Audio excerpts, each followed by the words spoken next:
Pourquoi certains forages sont-ils meilleurs que d'autres?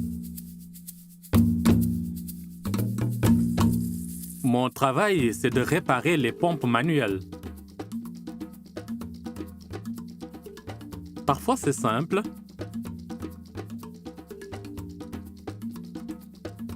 Mais cela peut aussi s'avérer plus complexe. Et parfois, c'est impossible, même pour moi. Un jour, j'ai réalisé que la source du problème pouvait être le forage lui-même plutôt que la pompe. J'ai donc appelé Harriet, qui est hydrogéologue, et Dan, qui est foreur. Je leur ai parlé de plusieurs pompes manuelles que je n'arrive pas à réparer et leur ai demandé des explications. Apparemment, les dysfonctionnements peuvent avoir différentes causes. Et pour les déterminer, il faut penser comme un mécanicien et comme un détective. Le plus dur est de saisir ce qui se passe dans le forage. Ils m'ont conseillé de m'imaginer si petit que je puisse voir l'intérieur d'un forage, comme une caméra d'inspection.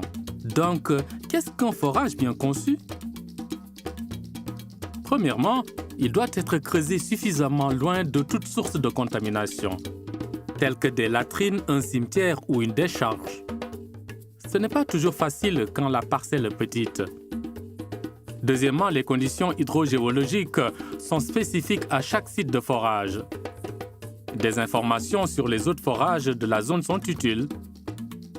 Harriet dit que c'est pour cela que même si des spécifications techniques sont préparées en amont, il faut les ajuster sur site. Troisièmement, il faut installer des matériaux de bonne qualité. Par exemple, le chemigeage doit être assez épais. Dan m'a confié avoir vu un foreur inexpérimenté installer un tuyau de drainage trop fin. Le puits s'est effondré le lendemain même, mais le foreur était déjà reparti. Quatrièmement, le puits doit être assez profond. Et le filtre proche de la partie de la formation d'où s'écoule l'eau. La conception du puits doit aussi prendre en compte les fluctuations saisonnières. Et visiblement, si le filtre n'est pas bien placé, trop peu d'eau s'écoulera dans le forage. Et si les fentes sont trop larges, le puits va s'ensabler. Forer a l'air compliqué. J'ai aussi appris 4 choses. L'une des plus grosses erreurs de certains foreurs, c'est d'utiliser le mauvais type de massif filtrant ou de soutènement.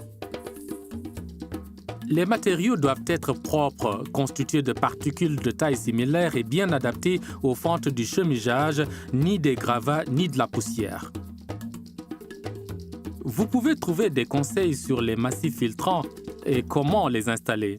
Ensuite, le puits est remblayé avec les déblais du forage. Tous les foreurs ne scellent pas le puits avec un coulis de ciment. Il est pourtant nécessaire de rendre le puits étanche pour empêcher les eaux de surface contaminées de s'y infiltrer. Il doit faire 5 mètres de profondeur pour stopper toute contamination. Puis il y a le développement du puits. C'est évacuer toute l'eau salie du forage et s'assurer que rien ne gêne la circulation de l'eau dans le puits. Lorsque le foreur est pressé et qu'il n'y a pas de supervision, il saute cette étape de développement du puits. Or, les puits non développés s'envasent et je ne peux pas les réparer. L'envasement est une cause majeure de dysfonctionnement des puits. Enfin, le puits doit être testé pour vérifier qu'il y a assez d'eau. Forer est complexe. Cela doit être fait par des gens compétents qui ont suivi une formation.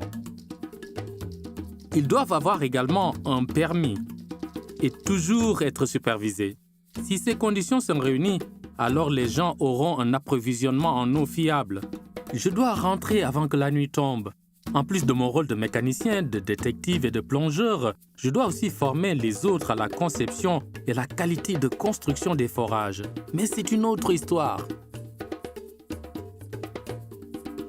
Pour en savoir plus sur la conception des forages, vous pouvez télécharger le livre Developing Groundwater sur le site de Practical Action.